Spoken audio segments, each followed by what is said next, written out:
मुंबई महापालिकेमध्ये प्रशासकीय कार्यकाळात गेल्या 4 वर्षांपासून मोकळ्या जागांच्या आरक्षण बदलांचा सपाटा सुरू असल्याची माहिती मिळते. मुंबईतील 17 मोकळ्या भूखंडांचं आरक्षण बदलल्याची धक्कादायक माहिती कागदपत्रामधून समोर आली आहे. महायुतीची सत्ता आल्यानंतर आणि महापौर बदलल्यानंतरही मोकळ्या भूखंडाचं आरक्षण बदलल्यावरती निर्णय झाल्याचं कळतंय.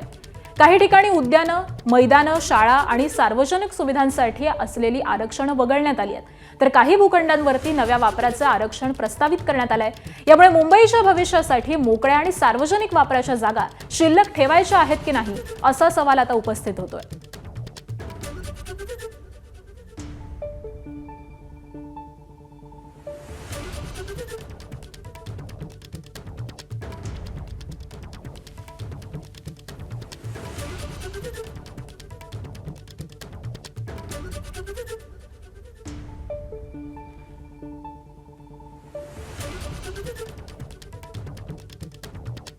मुंबईच्या विकास आराखड्यामधील आरक्षणांमध्ये मोठे बदल करण्यात आलेले आहेत आणि याच सगळ्या संदर्भामध्ये माहिती देत आहेत आमचे प्रतिनिधी ईशान देशमुख सध्या आपल्या सोबत आहेत. ईशान, या आरक्षणामध्ये मोठ्या प्रमाणात बदल करण्यात आलेले आहेत. एकूण 17 जागांचा यामध्ये समावेश आहे. यामुळे मुंबईवरती किंवा ज्या मोकळ्या जागा आहेत त्यांच्यावरती कसा परिणाम होणार आहे?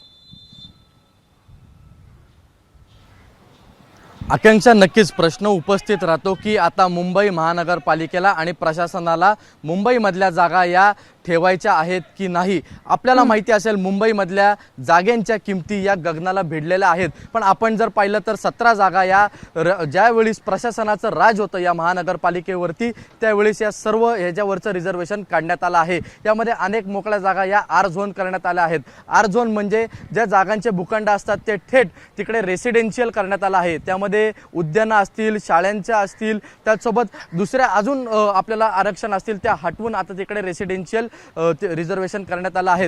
ही एक गंभीर बाब म्हणावी लागेल. नेमकं प्रशासन करतंय काय, नेमकं आता सत्ताधारी यांच्यावरती वचक आहे का नाही असा देखील प्रश्न उपस्थित राहतो. ज्यावेळेस भारतीय जनता पार्टी आणि शिवसेना महायुतीने ज्यावेळेस मॅनिफेस्टो ठेवला होता त्यावेळेस मोकळ्या जागांवरचा आम्ही काहीतरी नवीन धोरण आणू असं सांगितलं होतं. पण 6 महिने झाले आहेत या युती सरकारला महानगरपालिकेमध्ये, पण अजून देखील त्यांनी मोकळ्या जागांवरचं कोणतंही धोरण आणलेलं नाही. आपल्याला माहिती असेल जे नेव्हिल डिसूजा ग्राउंड आहे ते देखील आता त्यावरचं रिझर्वेशन बदलण्यात आलं आहे. सध्या मी त्या ग्राउंडच्या इकडेच उपस्थित आहे. एकंदरीत हा भूखंड आपण बघू शकतो, मोठा हा भूखंड आहे आणि या ठिकाणी ह्याचं देखील आरक्षण बदलून इकडे आता एक्झिबिशन सेंटर हे करण्यात येणार आहे.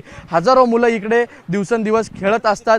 या ठिकाणी तरुण मुलांसाठी हे एक ग्राउंड अत्यंत महत्त्वाचं आहे. हे ग्राउंड हे वांद्रे या ठिकाणी आहे आणि या ठिकाणी या जागेची किंमत ही आपण विचार पण करू नाही शकत एवढे या जागेची किंमत आहे. पण सध्या या जागेवरचं आरक्षण हटवून ही म्हाडाला हस्तांतर करण्यात आली आहे आणि या ठिकाणी आता एक्झिबिशन सेंटर हे या ठिकाणी उभारणार आहेत. त्यामुळे मुंबई महानगरपालिकेमध्ये असे अनेक भूखंड आहेत ज्याच्यावरचं सध्या रिझर्वेशन हे बदलण्यात येत आहे आणि त्या ठिकाणी कोणत्या ना कोणत्या विकासक असेल किंवा दुसरं त्यांचा आर्थिक जिकडे प्रशासनाचा लाभ होईल अशा ठिकाणी देताना पाहायला मिळतं आणि असा आरोप हे विरोधक देखील करताना पाहायला मिळतात. त्यासोबत प्रशासना काळामध्ये ज्या 17 जागा आहेत त्याचं देखील आता माहिती समोर आली आहे की 17 जागांवरचं रिझर्वेशन कशा प्रकारे बदलण्यात आलं आहे आणि कशा प्रकारे याचा लाभ कुठल्या तरी एका व्यक्तीला होईल असं प्रशासनाने कारभार केलेला आहे असं विरोधक म्हणतात.